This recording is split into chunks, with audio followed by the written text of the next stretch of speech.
एक राजनेता को अक्सर हम केवल सियासत के दायरे में ही देख पाते हैं, लेकिन अगर वो शिक्षा, व्यवसाय और लेखन में भी सक्रिय हो तो उसकी कृति पर भी गौर किया जाना चाहिए। सियासत में अपना एक अलग मुकाम बनाने के बाद कोई नेता लेखन में भी निरंतर सक्रिय हो तो उसके प्रयासों की सराहना भी की जानी चाहिए। सियासत की व्यवस्था के बीच किताब लिखने के लिए समय निकालना बड़ी बात है। उत्तर प्रदेश के पूर्व पंचायत राज्य मंत्री डीपी यादव ऐसे नेता हैं जो निरंतर लेखन से जुड़े रहते हैं। अब तक उनकी 5 किताबें प्रकाशित हो चुकी हैं। डीपी यादव की रचना वक्त साक्षी है किताब कविताओं का संग्रह वाणी प्रकाशन से आपको बता दें कि प्रकाशित किया है। दिल्ली के प्रगति मैदान में लगे विश्व पुस्तक मेले में डीपी यादव की कविता संग्रह का लोकार्पण किया गया। इस अवसर पर मुख्य अतिथि वरिष्ठ साहित्यकार और जाने माने पत्रकार वेद प्रताप वैदिक के हाथों वक्त साक्षी है का लोकार्पण भी किया गया है।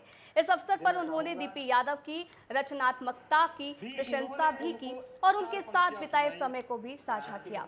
उन्होंने कहा कि राजनीति की सक्रियता डीपी यादव की रचनात्मकता में बाधा नहीं बनी। वे निरंतर लिखते रहे और अपनी अनुभूतियों को शब्दों के रूप में प्रस्तुत किया।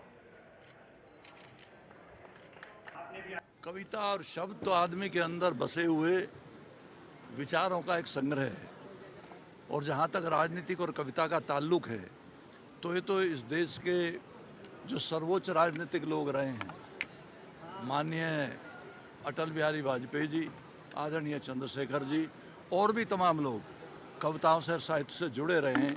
ये सब आप लोगों को खूब अच्छी तरह जानकारी है।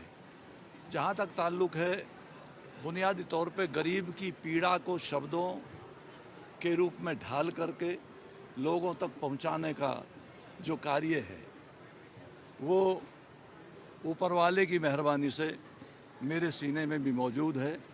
मैं एक स्वतंत्रता सेनानी बाप का बेटा हूं और जो विचार, जो ताकत उनके विचारों से, उनके संस्कारों से मुझे मिली है, उनको किसी ना किसी रूप में समाज के उन लोगों तक पहुंचाना जो अभाव में है, गरीबी में है, परेशानी में है, कठिनाई में है, दिक्कत में है, तो उसे मैं अपना भी फ़र्ज़ समझता हूँ।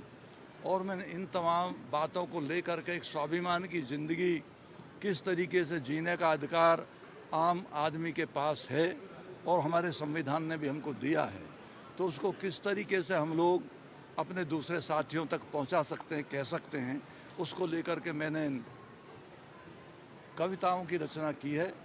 ये पुस्तक अपने आप में विलक्षण इसलिए है कि डीपी यादव ने लिखी। ये डीपी यादव की कविता है।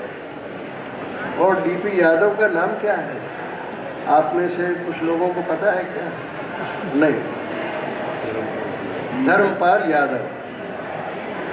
अब से करीब 25-30 साल पहले जब डीपी यादव जी मुझसे शायद पहली बार मिले, उससे पहले मिले हो तो मुझे याद नहीं, देहरादून में कोई समारोह इन्होंने किया था।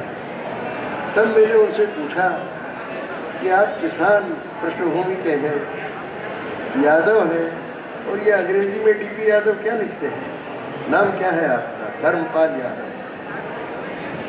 कितना सुंदर नाम इनका है। इनके पिताजी के जो संस्कार थे वो पक्के आर्य समाजी थे, जैसे कि उदय प्रताप जी के पिताजी पक्के आर्य समाजी थे, मेरे पिताजी भी पक्के आर्य समाजी थे, मेरा नाम भी उसी तरह